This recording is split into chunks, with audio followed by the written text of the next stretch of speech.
Arrête de courir après. Parce que plus tu poursuis, plus la vie t'échappe. Ce qui transforme, ce n'est pas le désespoir, c'est l'ordre. Quand tu t'organises de l'intérieur, ce qui compte vient à toi. Quand tu comprends cela, ta réalité change immédiatement. Ce n'est pas un joli conseil, c'est une règle pratique, dure et non négociable. Une clé capable de renverser complètement la façon dont tu vis. Aujourd'hui, tu vas découvrir 7 leçons stoïciennes, à l'impact direct, qui vont te prouver exactement ceci. Le désordre est la racine de l'anxiété, et la clarté est la racine de la force. Quand tu organises tes pensées, ta routine et ta vision du monde, tout change. Les choses coulent, l'anxiété recule, la vie commence à répondre. Ce qui manque, ce n'est pas la sueur, c'est la direction. Comme l'a dit Marc Aurèle, tu deviens ce que tu permets d'habiter dans ton esprit. L'esprit est le pinceau, la vie est la toile. Change ce que tu peins à l'intérieur et tout le tableau se transforme. Avant de commencer, je te demande seulement 2 choses. Laisse un like sur cette vidéo et abonne-toi à la chaîne. Maintenant oui, passons à la première leçon. Première leçon. Le changement en toi crée un nouveau destin. Tout commence dans l'esprit. Tu peux avoir du talent, du temps, des contacts et même de l'argent. Mais si ton esprit est confus, rien de tout cela ne fonctionnera. C'est l'état d'esprit qui ouvre ou ferme les portes. Et changer d'état d'esprit, ce n'est pas seulement répéter des phrases positives, c'est apprendre à penser avec clarté, avec logique et avec but. C'est arrêter de nourrir ces pensées automatiques qui épuisent ton énergie et te jettent dans l'abîme de la frustration. Beaucoup de gens s'épuisent à courir après des rêves, à travailler sans relâche, mais à l'intérieur ils se sentent perdus, se comparent sans cesse, portent de la culpabilité et l'anxiété. Et tu sais pourquoi? Parce que celui qui n'organise pas son esprit finit par être dominé par lui. Un esprit en désordre transforme n'importe quelle routine en chaos, n'importe quel plan en confusion, même les conquêtes deviennent un poids. Épictète a résumé cela à la perfection. L'esprit fait d'une égratignure une blessure, ou d'une blessure une armure. La vie n'est pas contre toi. Ce qui est en conflit, c'est la manière dont tu penses. Si tu vois tout comme une urgence, tu vivras en état d'alerte. Si tu crois être toujours en retard, tu ne connaîtras jamais la paix. Si tu penses que tu ne seras heureux qu'après avoir atteint quelque chose, tu passeras ta vie entière à repousser ton propre bonheur. Peu importe combien tu fais d'efforts, si ton esprit est programmé pour le manque, tout semblera insuffisant. S'il est programmé pour la peur, tout semblera une menace.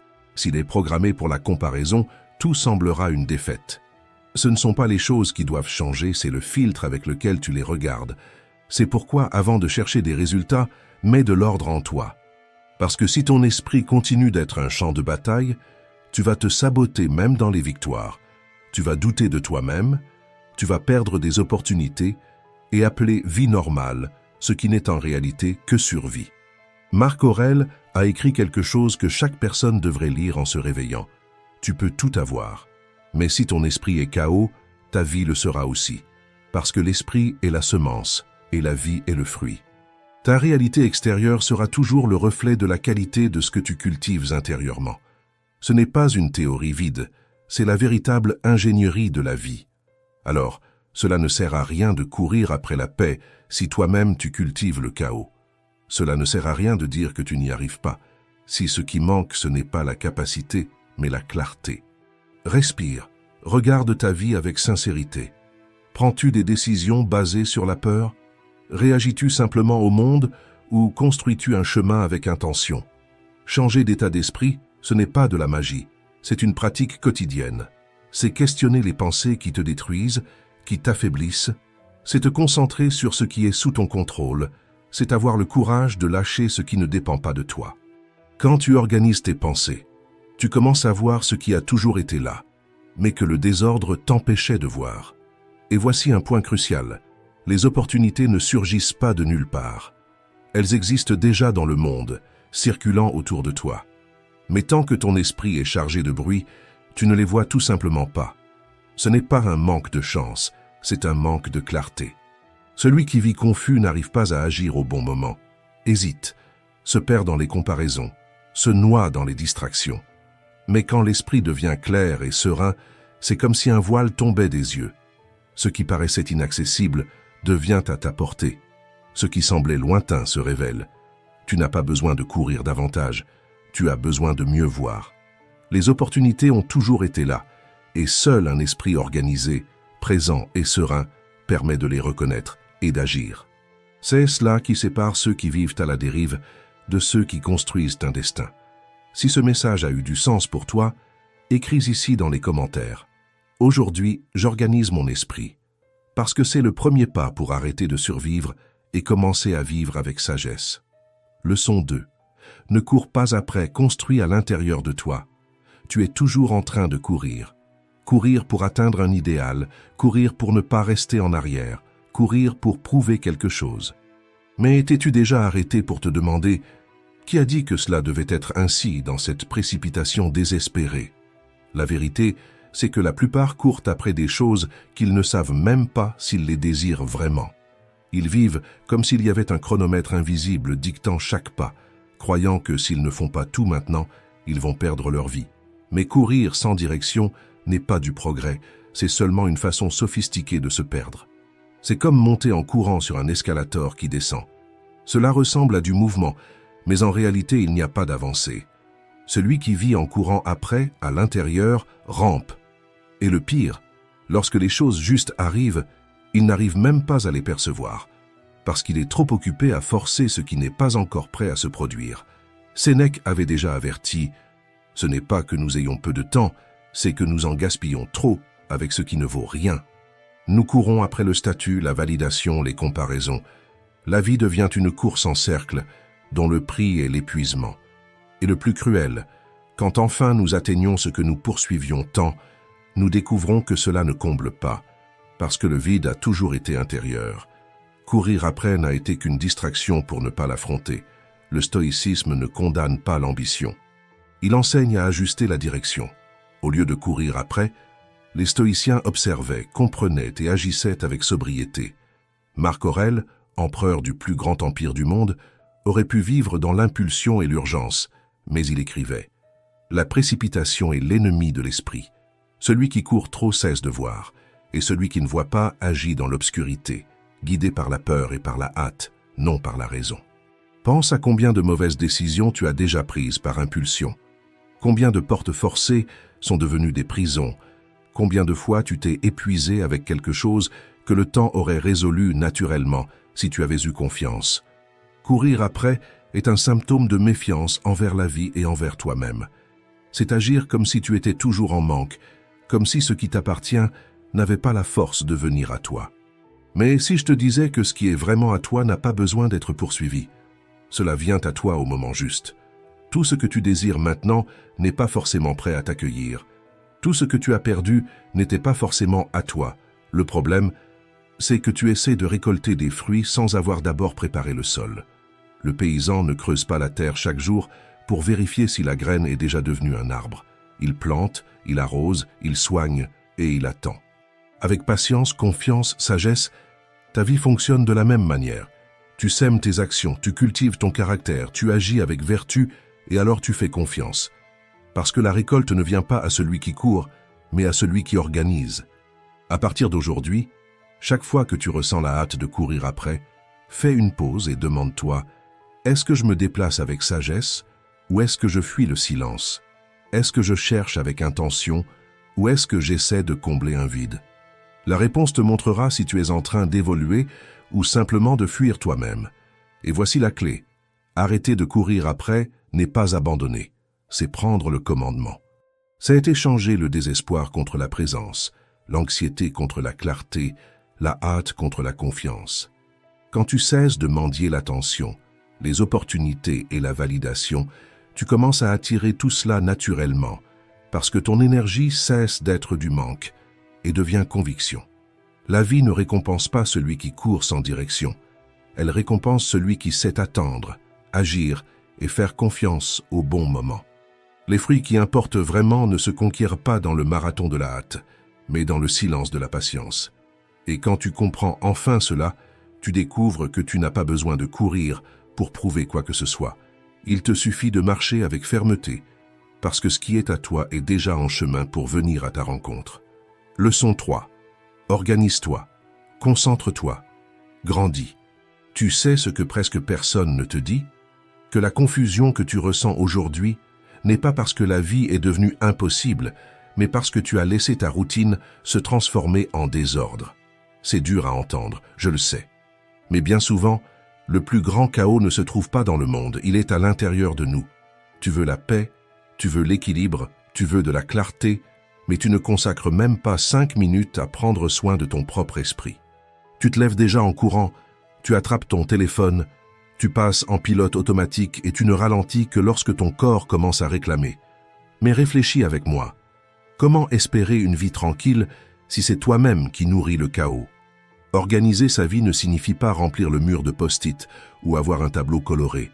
C'est comprendre ce qui est essentiel, c'est arrêter de vivre uniquement en réaction et commencer à agir avec une direction. Et se concentrer sur soi.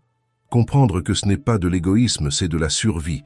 Le monde exige que tu sois partout à la fois, mais le stoïcisme rappelle que l'endroit le plus important où être, c'est en soi. Parce que seuls ceux qui se connaissent savent où investir leur énergie. Quand s'arrêter, quand avancer et quand simplement dire « ceci n'est pas à moi de porter ».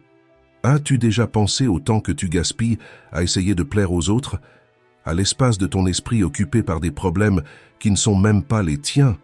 Tu n'es pas né pour vivre ainsi, dissous dans les agendas des autres, englouti par des attentes. Se concentrer sur soi, c'est se reconnecter.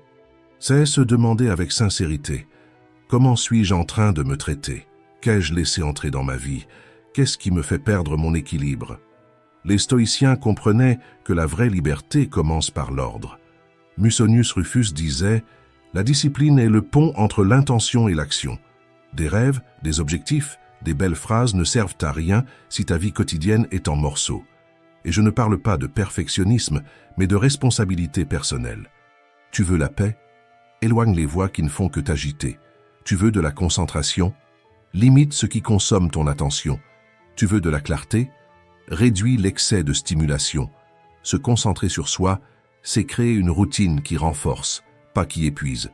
C'est se lever et faire quelque chose pour toi avant de te livrer au monde. C'est te rappeler que ton énergie est limitée et qu'elle ne peut pas être gaspillée à essayer de résoudre ce qui n'est pas à toi ou à prouver ce qui n'a pas besoin d'être prouvé. Et voici une vérité inconfortable. Tu n'es pas sans temps, tu es sans structure. Tu te sens perdu parce que tu n'as pas encore mis de l'ordre à l'intérieur et à l'extérieur de toi.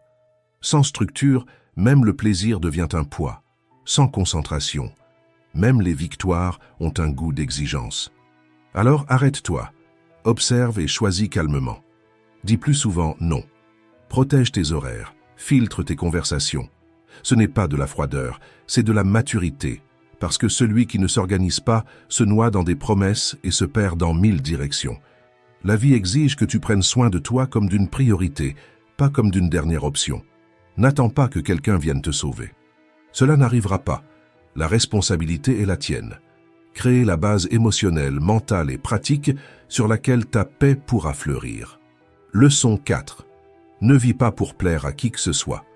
Une grande partie du poids que tu portes ne vient pas de la vie, mais des tentatives de montrer au monde que tu es suffisant. Prouver que tu es capable, prouver que tu mérites, prouver que tu n'es pas resté en arrière. Sauf que vivre ainsi, c'est comme courir sur un tapis roulant. Tu dépenses ton énergie, tu transpires comme si tu avançais, mais au fond tu restes au même endroit. Les stoïciens savaient que rien n'enchaîne davantage que le besoin d'applaudissements. Épictète a écrit « Si tu veux être bon, commence par croire qu'il suffit de te plaire à toi-même. » C'est brutal, mais vrai. Quand ta boussole est tournée vers l'extérieur, tu te perds à l'intérieur. Pense au nombre de fois où tu as dit « oui » alors que tu voulais dire « non ». Au nombre de fois où tu es entré dans des batailles qui n'étaient pas les tiennes. Au nombre de fois où tu es resté éveillé des nuits entières juste pour soutenir l'image que les autres attendaient de toi. Et à la fin, la récompense n'a été que fatigue et anxiété. Parce que ceux qui ont besoin d'être convaincus ne seront jamais satisfaits, et ceux qui comptent vraiment n'exigeraient jamais que tu te trahisses pour leur plaire. Tu n'as rien à prouver à personne, ni à la famille, ni aux amis, ni aux inconnus. La valeur que tu as ne dépend pas des applaudissements, mais du courage d'être fidèle à qui tu es lorsque personne ne te regarde. Et voici le tournant. Quand tu cesses de vivre pour prouver, tu découvres quelque chose que personne ne t'avait dit. le silence de la liberté. Tes choix cessent d'être des courses désespérées et deviennent des pas assurés. Tu agis non pas pour impressionner, mais parce que cela a du sens. Tu n'as plus besoin de disputer l'attention, car tu as déjà du respect pour toi-même. Marc Aurèle rappelait que la vie est trop brève pour la gaspiller en vanité.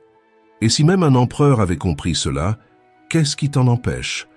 Au bout du compte, la question ne sera pas combien t'ont admiré, mais si tu as réussi à te regarder dans le miroir sans honte de toi-même. Si ce message t'a parlé, écris dans les commentaires. Je choisis d'être fidèle à moi-même, de ne pas vivre pour prouver. C'est la décision qui sépare ceux qui survivent sur la scène des autres de ceux qui commencent, pour de vrai, à vivre leur propre vie. Leçon 5. Tout est dans ton esprit. Il arrive un moment où il faut cesser de se perdre dans le bruit du monde et avoir le courage de regarder à l'intérieur, vers nos pensées, nos sentiments et nos choix. Au bout du compte, ce n'est pas le monde qui te retient, c'est la manière dont tu réagis à lui. Et tout commence dans l'esprit. L'esprit est la clé. Il peut ouvrir des portes vers la paix ou vers le chaos, vers la liberté ou vers la prison. Tu peux avoir une vie stable, avec du confort, de la santé et même de la tranquillité autour de toi, et pourtant te sentir étouffé. Pourquoi? Parce que ton esprit s'est transformé en champ de bataille, inquiétude sans fin, comparaison, souvenirs non résolus, scénarios catastrophiques que tu inventes avant même de les vivre. Combien de fois ta journée a-t-elle à peine commencé et tu es déjà épuisé? C'est le résultat d'un esprit sans direction, comme un cheval lâché, courant sans but. C'est ici que le stoïcisme intervient. Épictète disait « Tu ne souffres pas des faits, mais du filtre brouillé à travers lequel tu choisis de les regarder. » Cela change tout, car cela montre que la douleur ne vient pas de l'événement en lui-même, mais de l'interprétation. Si tu changes le filtre, tu changes l'expérience. Le problème, c'est que la plupart prennent soin du corps, de la maison, de la voiture, même des réseaux sociaux, mais pas de l'esprit, qui est le centre de tout. Et quand l'esprit est négligé, la vie devient désordre. Décisions impulsives, réactions exagérées, auto-sabotage répété. Il n'est pas nécessaire d'être moine pour prendre soin de son esprit, mais il faut de l'attention. Observer ce qui s'y passe chaque jour. Se demander « Combien de pensées m'aident vraiment ?» et combien ne sont que des déchets émotionnels recyclés. Le stoïcisme enseigne à choisir, filtrer et surtout remplacer. Un exemple, la pensée surgit. Tu es en retard dans la vie. Le stoïcien ne l'avale pas. Il questionne « En retard selon qui? Selon quels critères? Que puis-je faire maintenant ?» Ce dialogue intérieur te rend le pouvoir que tu avais remis au hasard. Ton esprit n'a pas besoin de plus de stimulation, il a besoin de nettoyage. Pas de plus de bruit, mais de silence. Il a besoin de direction, pas de distraction. Ce n'est pas être froid ni insensible, c'est construire une forteresse intérieure, un espace où rien d'extérieur ne t'abat facilement. As-tu déjà remarqué comment certaines personnes traversent des crises en gardant calme, présence et dignité? Ce n'est pas un don, c'est un entraînement. C'est le résultat de quelqu'un qui a compris que lorsque l'esprit est ferme, le monde ne te brise pas. Organise ton esprit comme on organise la maison. Jette ce qui ne sert à rien, garde en vue ce qui importe, crée de l'espace pour respirer. Souviens-toi, tout commence à l'intérieur, car tu ne contrôleras jamais les circonstances extérieures, mais tu peux toujours apprendre à contrôler la manière dont tu y réponds. Leçon 6. La clarté qui libère. Leçon de Marc Aurèle. Aujourd'hui, tout entraîne vers la précipitation, vers la comparaison et vers la distraction sans fin. Être quelqu'un de clair, de centré et de calme est devenu un véritable acte de rébellion. Et personne n'a compris cela aussi bien que Marc Aurèle, un empereur qui, même entouré par le chaos, a gouverné avec l'esprit d'un philosophe. Maintenant, réfléchis avec moi. Peux-tu imaginer le poids de commander l'empire le plus puissant de la planète en affrontant des trahisons, des maladies, des guerres et la mort de tous côtés, et malgré tout, se lever chaque jour et écrire dans son journal? Il commençait en se rappelant à lui-même. Aujourd'hui, tu rencontreras des personnes ingrates, arrogantes, égoïstes. Tu rencontreras la vanité et le mensonge. Ne sois pas surpris, sois prêt. C'est un entraînement. Tu perçois la force de cela? Comprends-tu combien de souffrances pourraient être évitées si les gens se souvenaient simplement de cela dès le matin?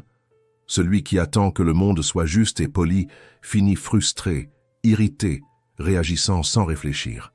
Mais celui qui se réveille déjà en sachant qu'il va rencontrer l'ingratitude et l'arrogance n'est pas étonné.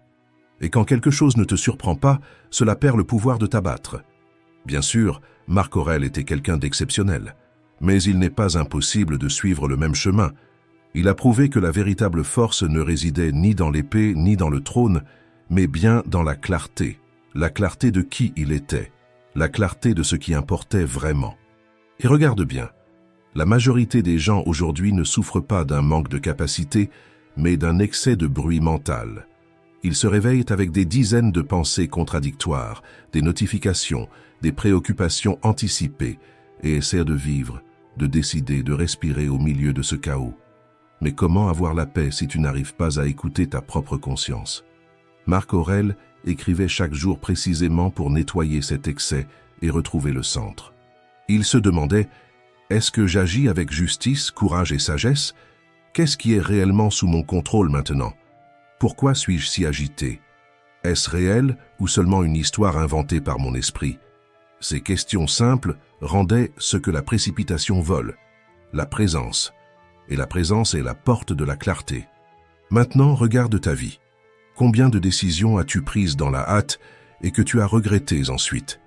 Combien de fois as-tu dit oui quand tu voulais dire non? Combien de fois es-tu entré dans des conflits ou des engagements qui ne t'ont fait que drainer ton énergie parce qu'il manquait de la clarté? Le manque de clarté te met en pilote automatique, et vivre en automatique, c'est devenir spectateur de sa propre histoire. Tu te réveilles, tu travailles, tu survis, mais tu ne vis pas vraiment. La clarté, ce n'est pas tout savoir, c'est savoir où tu es, ce que tu ressens et ce que tu dois faire maintenant. Cela résout déjà la moitié de l'angoisse. Et le meilleur, la clarté peut s'entraîner. En écrivant, en réfléchissant, en nettoyant l'esprit. Tu n'as pas besoin d'être empereur pour avoir de la lucidité, tu as seulement besoin d'arrêter de fuir toi-même. Et sais-tu pourquoi beaucoup fuient le silence? Parce que dans le silence, la vérité apparaît.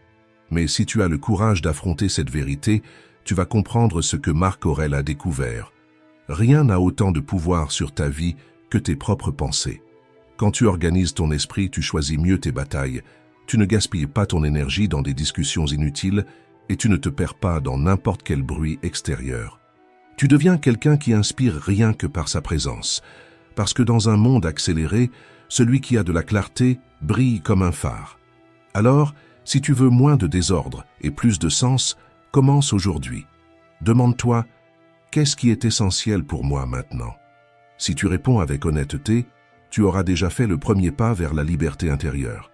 Et si ce message t'a touché, écris dans les commentaires. La clarté est ma nouvelle force. Parce que c'est ce qu'elle est. Elle ne crie pas, elle guide simplement. Leçon 7. Focus, discipline et courage. Les 3 clés stoïciennes. Il est temps de parler des 3 clés qui soutiennent tout ce que tu as appris jusqu'ici. 3 piliers stoïciens. 3 attitudes pratiques. 3 choix qui, si tu as le courage de les assumer, vont transformer ta vie entièrement. Focus, discipline et courage. Et non, ce n'est pas une jolie phrase de réseau social.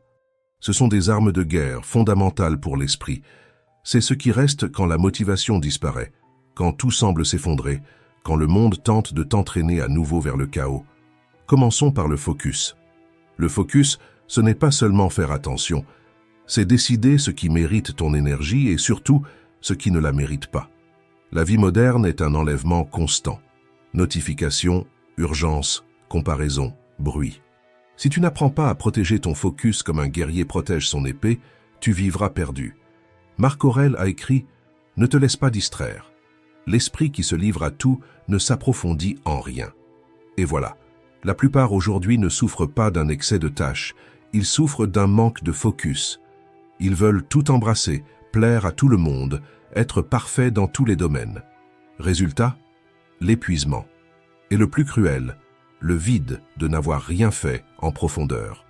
Si tu veux la paix et le progrès, tu dois apprendre à dire non. Non aux distractions, non aux comparaisons, non à ce qui ne s'aligne pas avec ton but.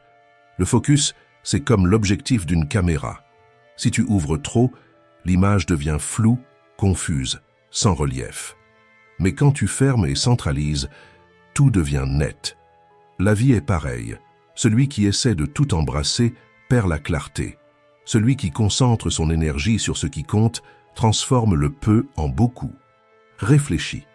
Préfères-tu gaspiller ta force dans 1000 choses superficielles ou dans une seule qui peut vraiment te faire avancer? Passons maintenant à la discipline. Sans elle, tu passeras ta vie à commencer et à t'arrêter, à rêver et à te frustrer. Le monde récompense l'effort continu, pas l'enthousiasme passager. Musonius Rufus, maître d'Épictète, disait que la discipline est ce qui transforme l'homme ordinaire en quelqu'un capable de supporter la douleur et de choisir ce qui est juste, même quand cela fait mal, car la discipline n'est pas une prison, c'est une liberté. Tu te lèves tôt non pas pour souffrir, mais pour prendre le contrôle de ta journée. Tu tiens tes promesses envers toi-même, non par vanité, mais par honneur envers toi-même. Tu crées une routine non pas pour devenir un robot, mais pour ne pas dépendre du hasard. Le secret est simple.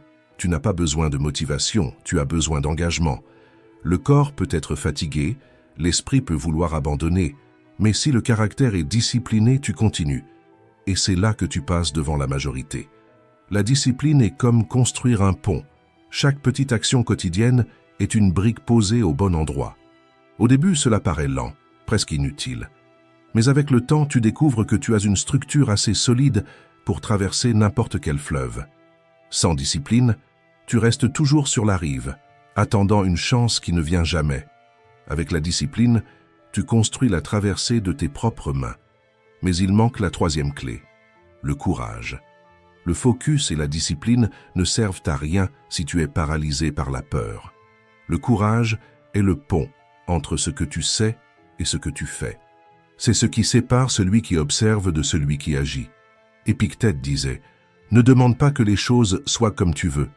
Demande à apprendre à les affronter telles qu'elles sont. » Voilà le courage, c'est regarder la vie et dire « C'est difficile, mais je ne fuis pas. J'ai peur, mais j'y vais. Je ne sais pas ce qui vient, mais je ferai le pas suivant. » Le courage n'est pas l'absence de peur, c'est la décision d'agir même en tremblant. C'est accepter que tu puisses échouer, tomber, entendre des critiques et continuer. Tu n'as pas besoin d'attendre de te sentir prêt. Tu dois commencer, car la préparation vient en chemin. Le courage est comme allumer une torche dans l'obscurité. Elle n'éclaire pas toute la route mais montre le prochain pas, et ce pas suffit pour avancer. Celui qui attend que la route soit tout éclairée ne bouge jamais. Celui qui a le courage d'avancer même avec la peur découvre qu'au bout du compte, la lumière accompagne toujours le mouvement. Focus, discipline et courage. Si tu cultives ces trois-là, jour après jour, ta vie va changer. Tu perdras certaines choses en chemin. Tu perdras des distractions, des excuses, des amitiés qui ne faisaient que t'attacher au petit. Mais tu gagneras quelque chose de plus grand, la liberté. La liberté d'avoir de la clarté, de la structure, du respect pour toi-même. Celui qui vit ainsi n'a pas besoin de courir derrière quoi que ce soit. Il attire ce qui lui appartient naturellement. La vie s'aligne, les bonnes portes s'ouvrent. La paix arrive comme une conséquence, non comme une magie. Et maintenant, je t'invite à un choix. Pas une promesse de mots, mais un choix intime et réel.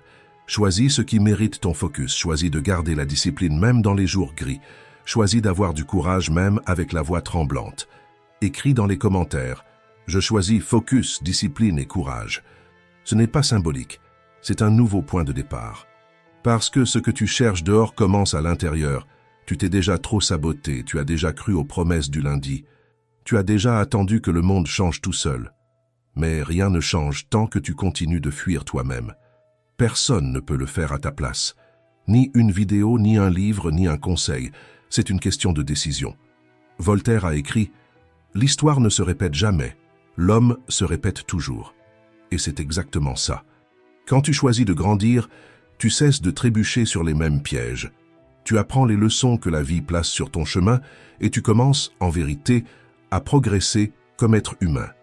Sénèque disait que le but de la philosophie n'est pas de bien parler mais de devenir quelqu'un de meilleur que tu ne l'es déjà.